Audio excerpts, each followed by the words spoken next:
Quando você quiser. Alô, som. Boa noite, pessoal. Boa noite a todos.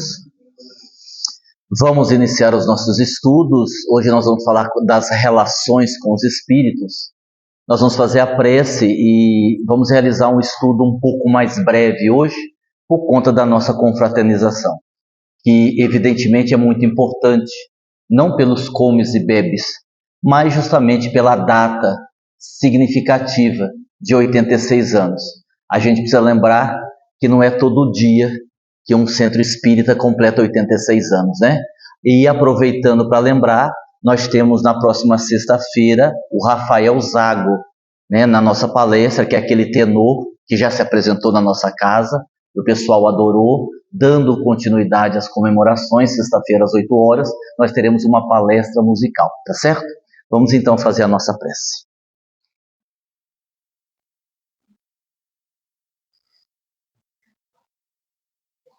Ao amigo Jesus, a nossa imensa gratidão, especialmente pela dádiva da vida, pela possibilidade da encarnação. Ao amigo Jesus, que nos possibilita diariamente a própria autoiluminação, através das experiências, das lutas e das labutas, das dores mais acerbas, que nos convidam às lágrimas, das dores sofridas, mas não exclui as alegrias, os encontros, as amizades, os amores e a atividade no bem. À medida que vamos amadurecendo na condição de espíritos imortais,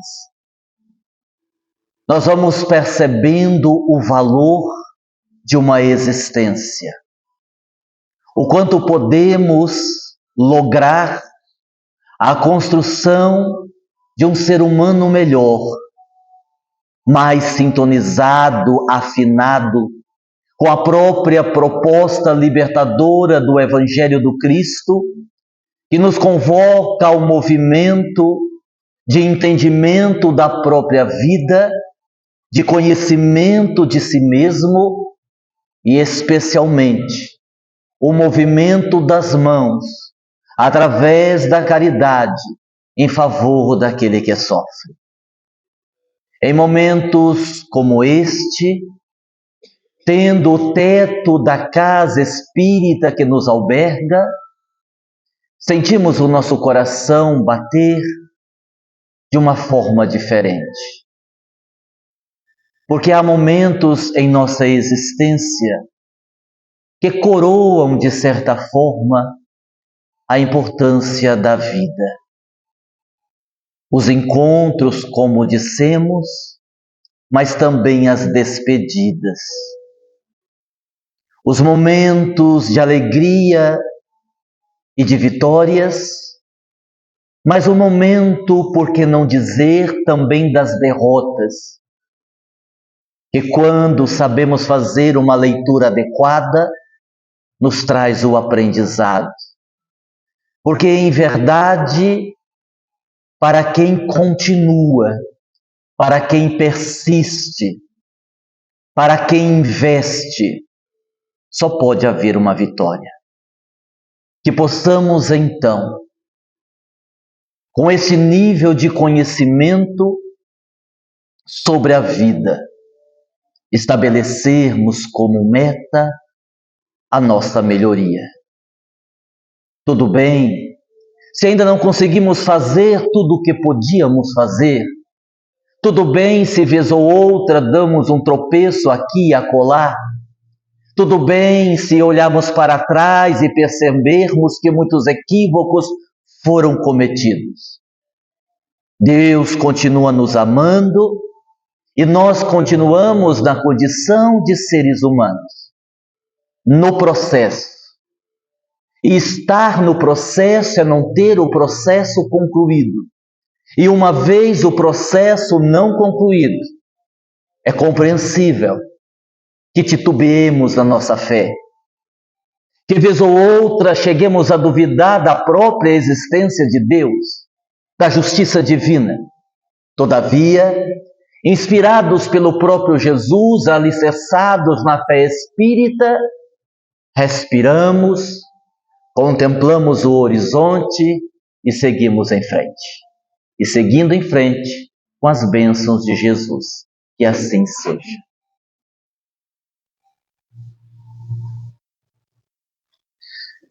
Nós gostaríamos de iniciar o nosso estudo fazendo um agradecimento aos amigos que estão nos acompanhando pela internet, lá os amigos da Baixada Santista, onde estivemos esse final de semana, na quinta, na sexta, no sábado, realizando palestras e seminários. Então a gente agradece a acolhida.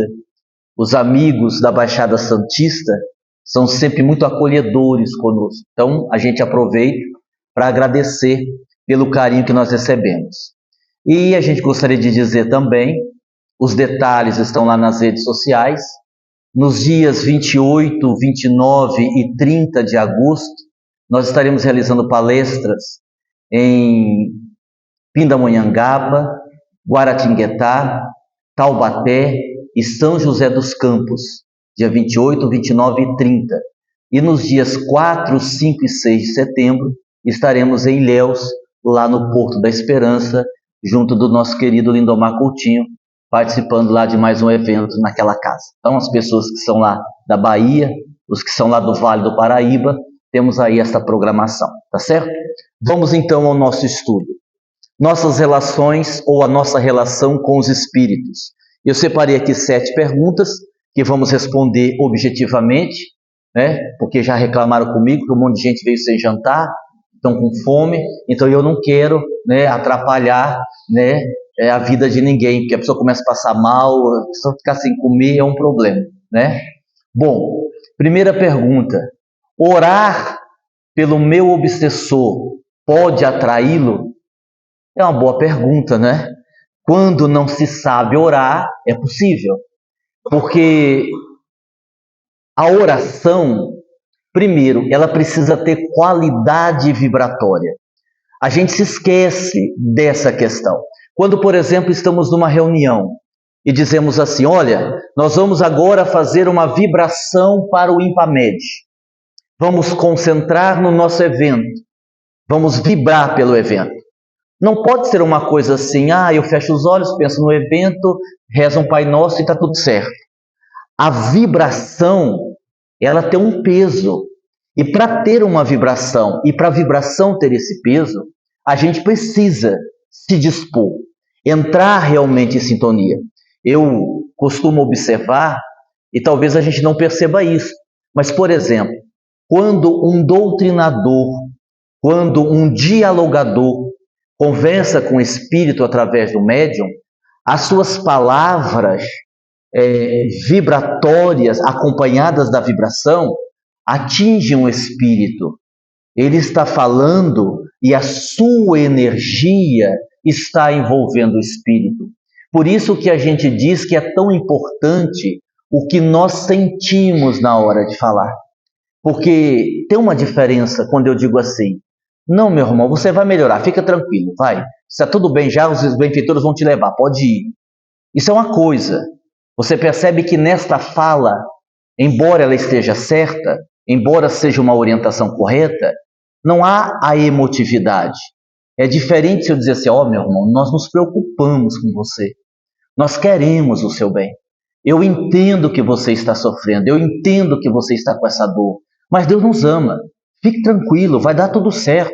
Siga o seu caminho. Se você precisar, nós estamos aqui. Perceberam como é que mudou? Mudou. A energia mudou. E é essa energia que muitas vezes faz a coisa acontecer.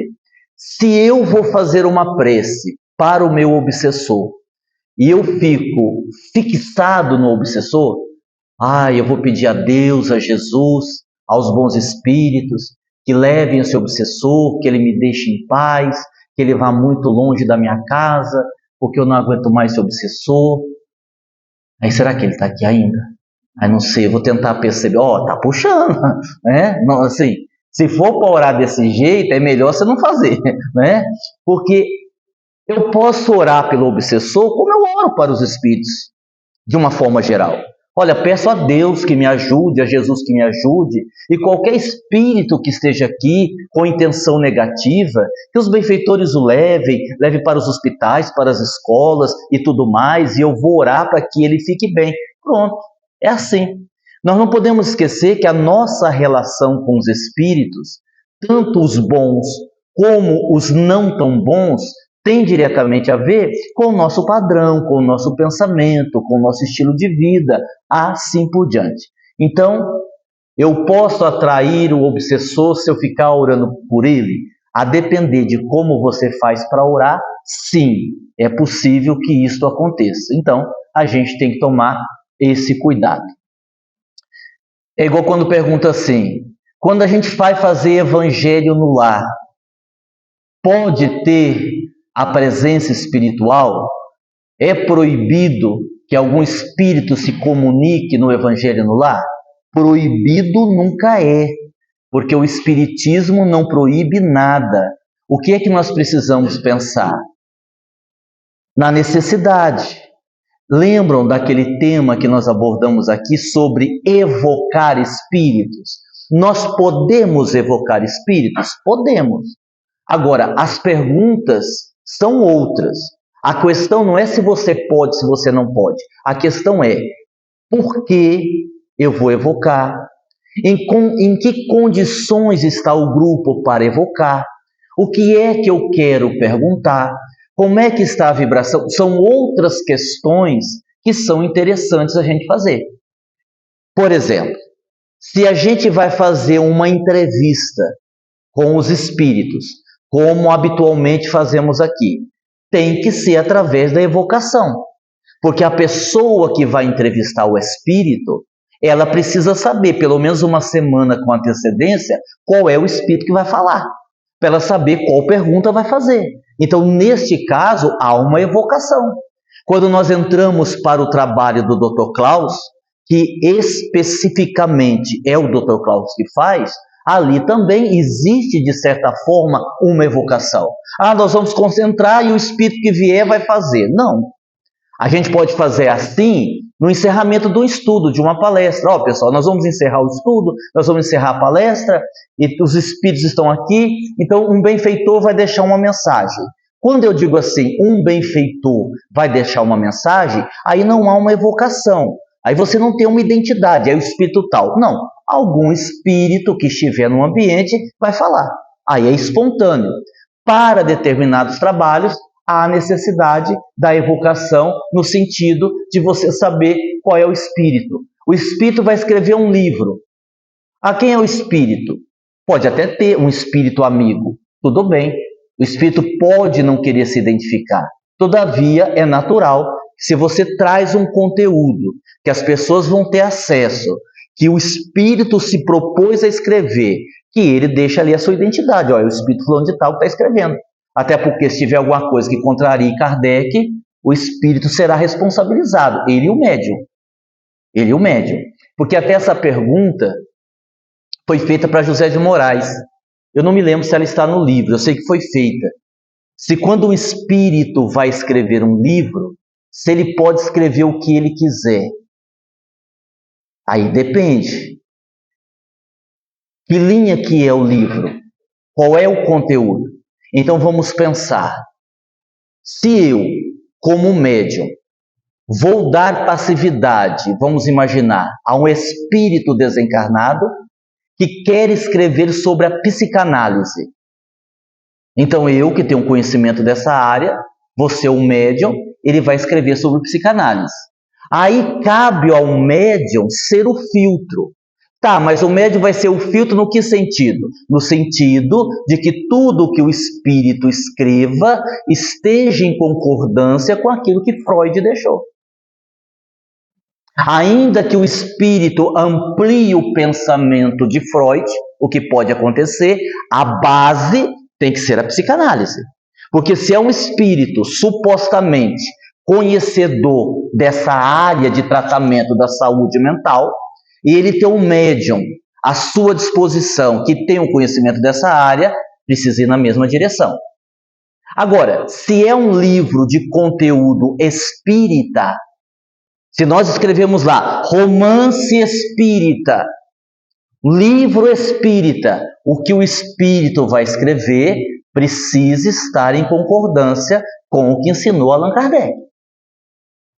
É diferente. Eu, Aguinaldo, em parceria com o espírito, vou escrever um romance. Falando de quê? Falando do amor, falando do perdão, falando dos relacionamentos. É um livro assim de autoconhecimento, de autoajuda. Bom, então não tem compromisso com a doutrina. Eu não preciso, o espírito não precisa ser fiel ao que diz Kardec. Por quê? Porque não é um livro espírita. É um livro de orientação, é um livro na linha de autoajuda, que não é espírita.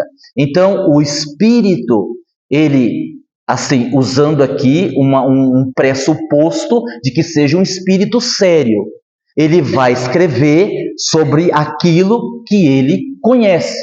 E o médium, que vai ser o instrumento, também deverá ter algum conhecimento, para que o espírito, ao escrever o que quer, não escreva alguma bobagem. E aí a gente que representa o espiritismo, precisamos estar em conexão com aquilo que diz Kardec. Bom, simples assim, certo?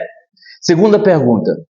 Os bons espíritos suprem as deficiências dos trabalhadores e dos médiuns? Não, não suprem, não suprem. O que acontece é que os espíritos, eles vão tendo uma paciência com quem eles estão utilizando. Seja o passista, seja o médium de incorporação, seja o orador, seja quem for. É a própria pessoa que, ao ir se desenvolvendo, e o que é ir se desenvolvendo? É adquirir mais conhecimento e fazer o exercício do autoconhecimento. Se você pegar com o médium, vamos pegar o médium, que o médium fica mais fácil.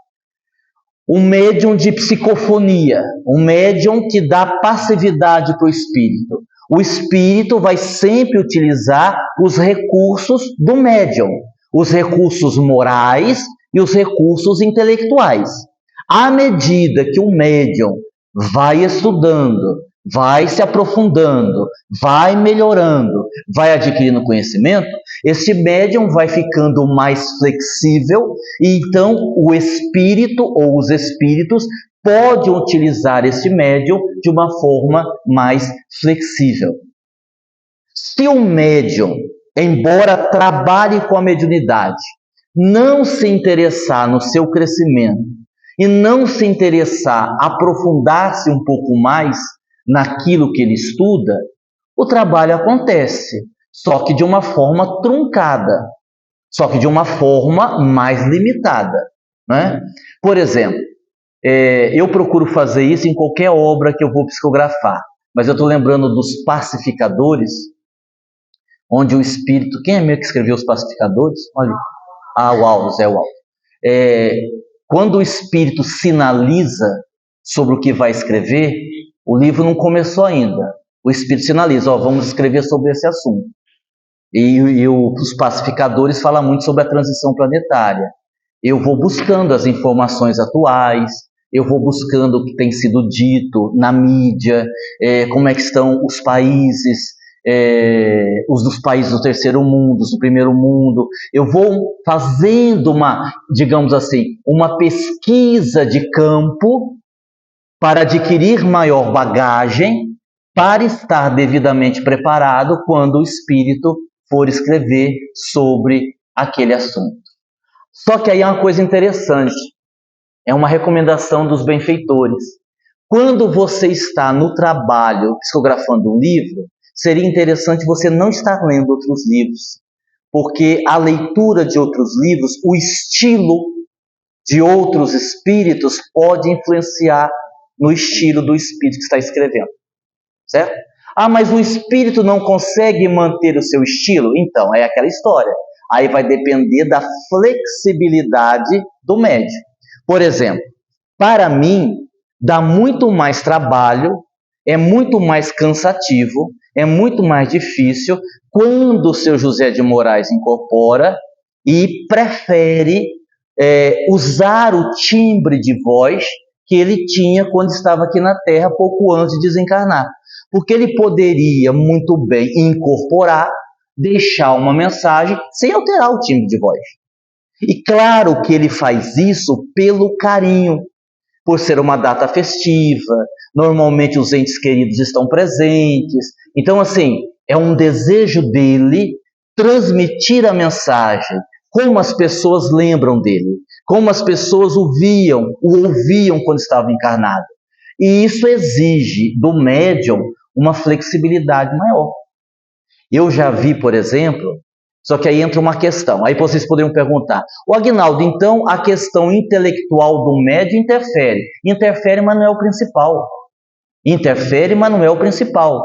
Eu já vi, por exemplo, isso eu devia ter uns 8 anos, havia uma médium em Valentim Gentil, ela já desencarnou faz tempo, chamada Dona Adélia, uma médium excepcional, uma médium extraordinária.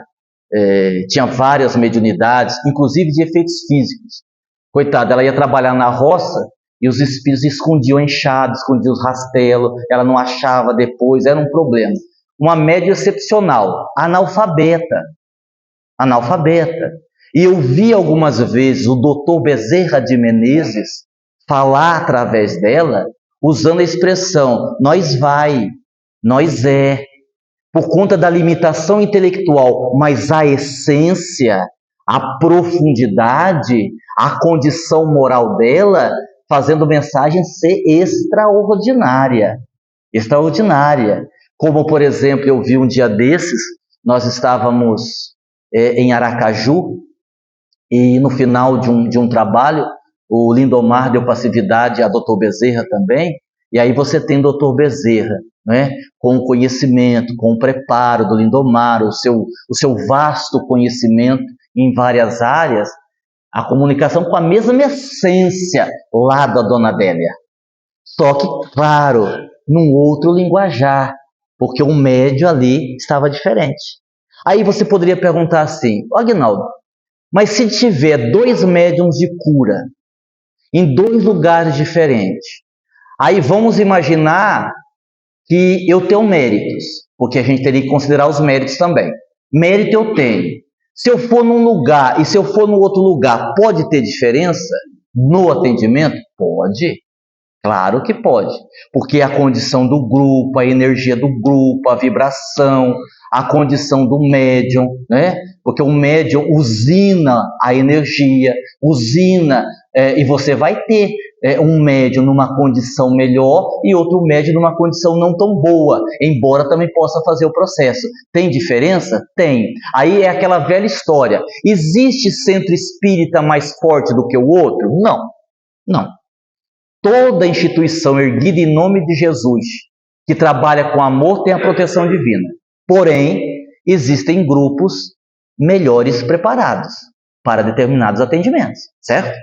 Porque se você tem um grupo que estuda o mínimo e que trabalha o mínimo, e você tem um outro grupo que se debruça em estudo, que é um grupo que está ligado, que está sempre trabalhando, está movimentando energia, é óbvio que a depender da situação, o segundo grupo está mais apto a atender de uma forma mais profunda. Então não é uma questão de ser mais forte ou ser mais fraco, é uma condição de preparo de cada um. Aí você considera isso no individual e você considera isso no coletivo. Eu ouvia, por exemplo, na última palestra que o Lindomar fez lá no Porto da Esperança, que até nós pedimos para postar no canal, porque fala sobre doutrinação e é um assunto importante. Ele dizia uma coisa muito interessante. Ele dizia assim, olha, um bom médium intuitivo corre menos riscos do que um médium vidente. Porque o médium vidente, ainda que ele tenha vidência, tem a questão da interpretação. Porque o médium pode ser vidente. Se ele não tiver conhecimento, ele pode ver uma coisa e interpretar a coisa completamente diferente do que ela é. E quando você tem uma pessoa que nem é médium ostensivamente, mas tem uma boa intuição, a coisa funciona bem, não funciona? Pegue aí, quem é dialogador, você já deve ter vivido essa experiência. Nossa, eu estava doutrinando, de repente veio um negócio na minha cabeça que eu falei para o espírito, mas deu certinho. Não veio na sua cabeça, né? Você estava bem conectado, você estava bem sintonizado, a intuição funcionou. E ali você disse o que precisava dizer. Isso vai acontecer com o orador, com o evangelizador. Isso vai acontecer, inclusive, fora do centro espírita. né? Eu tenho uma palestra para fazer em Ilhéus, um dos temas vai ser psicoterapia, psicanálise e espiritismo, encontros e desencontros, né? E onde a gente diz assim, e é uma coisa óbvia, né? Se você faz um atendimento com a participação ostensiva dos espíritos, não pode ter cobrança material, não pode ter ganho financeiro. Por quê? Porque há a presença ostensiva dos espíritos. E por que a gente tem que fazer questão de colocar a palavra ostensiva? Porque intuitivamente, em termos de inspiração, todos somos ajudados. Em algumas profissões, mais ainda. A equipe espiritual vai estar ali. Ah, mas e se eu sou um médico, faço cirurgias e não acredito em Deus, não acredito em espiritualidade, como é que faz? Os espíritos vão ajudar do mesmo jeito. Do mesmo jeito. Se você acreditar e fazer uma prece, vai melhorar muito. Quando você faz a prece e você acredita, você evoca, né? Você traz para perto de você. Vou fazer aqui. Se você puder me ajudar, vai ficar melhor. Pronto, você evocou. E é um movimento de atração. Agora, eu não acredito. Não acredito nem em Deus. Vou fazer aqui o meu trabalho. Eles vão ajudar também. Então, a participação discreta, intuitiva dos espíritos existe sempre. Quando você tem isso mais ostensivamente, aí você tem um fenômeno mediúnico. Aí então você tem a participação dos espíritos. Aí então é aquilo que Kardec ensinou, que aquilo que você recebe gratuitamente, você deve dar gratuitamente. Então eu não posso ir em lugar que cobra? Você vai onde você quiser. Você vai onde você quiser. Agora sim, é aquela história. A gente já não sabe se ali terá a proteção que a gente espera ter. Se nós formos espíritas, né? Existem outras filosofias, outras religiões que têm o hábito de cobrar, né? E para a ciência, cada um. Você quer ver como que isso é delicado? Uma vez Chico não estava bem, e aí ele foi tomar passe numa benzedeira. E quando ele estava indo na benzedeira, ele encontrou um amigo falou assim, ô Chico, onde você vai? Meu filho, eu vou ali tomar um passe com a benzedeira fulano de tal. Ô Chico, mas você vai lá, ela cobra. E Kardec não ensinou que não pode cobrar? Ele disse, não, meu filho, Kardec ensinou que a gente não pode cobrar, mas nesse caso eu não vou cobrar, eu vou pagar. Então pode. Né? Então, aí você entra na subjetividade da questão e vai saber, né, o que é certo, o que não é certo. Considerando que essa pergunta está no livro, André Luiz ensina. Aliás, é uma resposta longa que José de Moraes dá. Considerando que a casa Caminho de Damasco faz 86 anos, fatalmente o trabalho vai se ampliar física e espiritualmente? Fatalmente não. Fatalmente não. Porque vamos pensar, probabilidade, programação não é algo concreto, é algo desenhado, é um esboço. Então, nem vamos falar da questão material, vamos falar da questão espiritual primeiro. Tem uma programação que o grupo mediúnico vai atender casos graves de obsessão. Tudo quanto é caso grave de obsessão, o grupo vai atender. A partir de 2027, está desenhado que isso vai acontecer. Tá legal.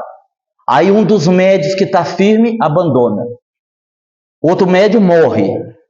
O outro sai do centro. O outro briga. Pronto, acabou. O que estava programado não vai acontecer mais. Certo? Vocês entenderam? Bom. Vocês olharam tudo para cá, não sei o que aconteceu.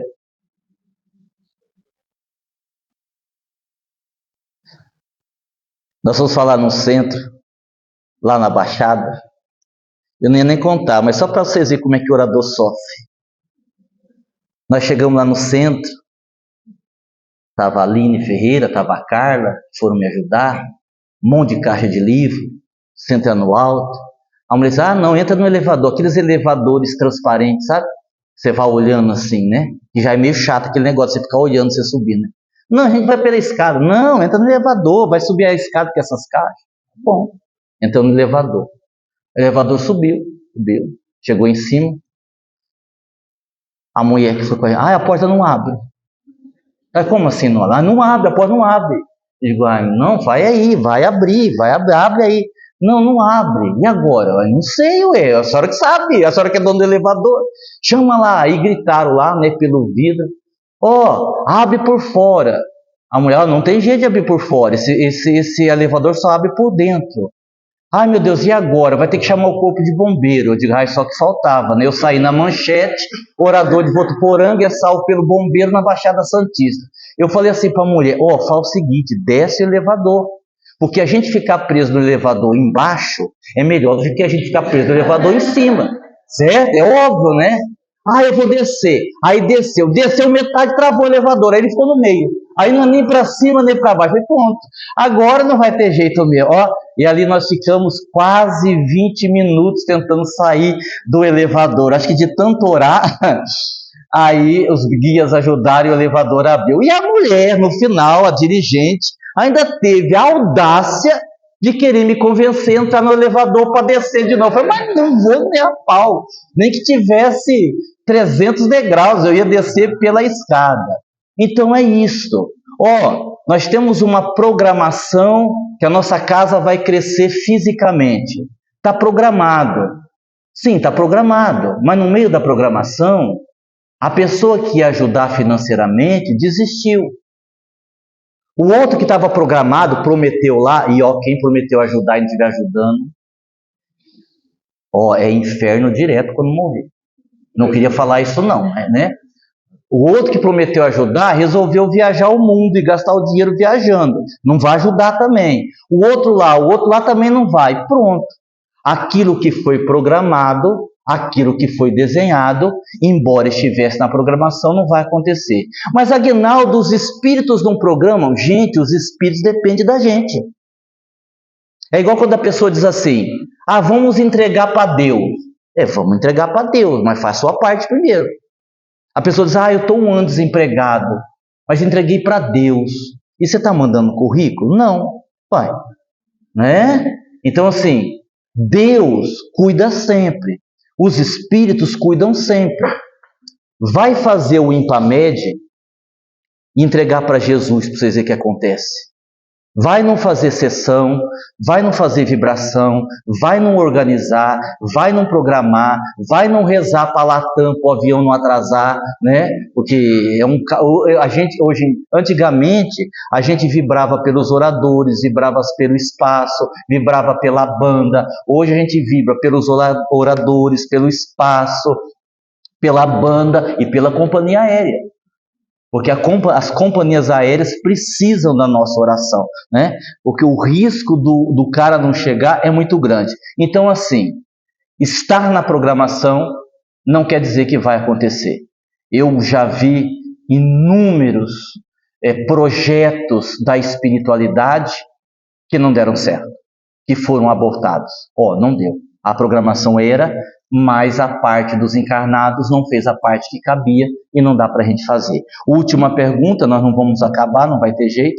A penúltima, vai fazer mais duas, dá tempo. O espírito pode discordar do médium? Deve. Precisa haver uma relação bem tranquila. O Dr. Klaus, por exemplo, pode e deve falar coisas através de mim que eu não concordo. Mas é ele que está falando, então é a opinião dele, não é a minha. O médium, ele precisa ter essa passividade a ponto de deixar o espírito manifestar o que ele acha. Não o que o médium acha. Porque o que o médium acha é a hora que o médium não está incorporado. Então, se eu vou aqui falar, eu como dirigente do centro, Aguinaldo Paviani, eu acho que a gente deve fazer isso. Aí o espírito incorpora, eu, o espírito fulano de tal, vamos dar essa determinação. Mas contrariou o que o Aguinaldo falou. Tá valendo, tá tudo certo, não tem problema nenhum. Agora, a última pergunta. Essa aqui tem a ver... essa aqui eu vou fazer bem rapidinho, que eu já expliquei. A pergunta é, as cartas consoladoras precisam ter elementos de comprovação? A gente teve com o seu Eurípides as cartas consoladoras no sábado, vocês devem estar lembrados, né, que nós participamos, graças a Deus, foi um evento muito legal. No domingo, na live do Dr. Klaus, eu fiz uma longa explicação sobre esse assunto. Então eu expliquei por que normalmente um espírito, um ente querido, não cita o nome de todos os parentes. Porque as cartas são muito parecidas. Se a gente pegar as cartas dos entes queridos, a gente vai perceber uma certa semelhança. Por que eles afirmam com frequência que Deus é bom, que a vida continua? Então, existe ali alguns detalhes que nós explicamos na live de domingo. Agora sim, vou dar só esse exemplo. Vamos supor, vamos dar um exemplo que não vai acontecer, fictício. A Célia desencarna amanhã. Hã? Não pode ser amanhã? Ah, você vai fazer aniversário amanhã? Nossa Senhora, 185. Ela deixa de ter 184 e passa para 185 anos. Pensa bem. Tá, semana que vem, então, vai. A Célia desencarna semana que vem. Ela está lá no mundo espiritual. 3 meses que ela está lá. Está se adaptando, está analisando a encarnação que deixou, está avaliando como é que ela está, ainda está tentando entender, sentindo algumas culpas. Chega o benfeito para dizer, sério, é o seguinte, tem uma oportunidade de você escrever lá na Terra, tem um médium lá, você vai escrever. Posso? Pode. Só que vem cá, seja rápida, seja objetiva, não fala muita coisa não, fala o que você quiser falar, porque tem mais 10 que vai falar junto também. Você acha que a Célia vai lembrar o nome de todos os entes queridos para falar? Não vai. Você acha que a Célia vai dar detalhes da encarnação? Olha, quando eu era menina, né? Isso no descobrimento do Brasil. Quando eu era menina, e os índios, né? Que nós chegamos aqui, junto com as caravanas. Não vai, né? É porque a gente ainda cria uma fantasia a respeito do fenômeno mediúnico. E a logística, ela é mais complexa do que a gente imagina. Mas aí esse assunto está lá na live do outro domingo, não desse último, do outro, que nós explicamos algumas coisas. Pedimos a todos que, se puderem, fiquem na confraternização, bater um papo, trocar ideia, que isso é sempre bom para nós, tá bom? Muita paz, até a próxima.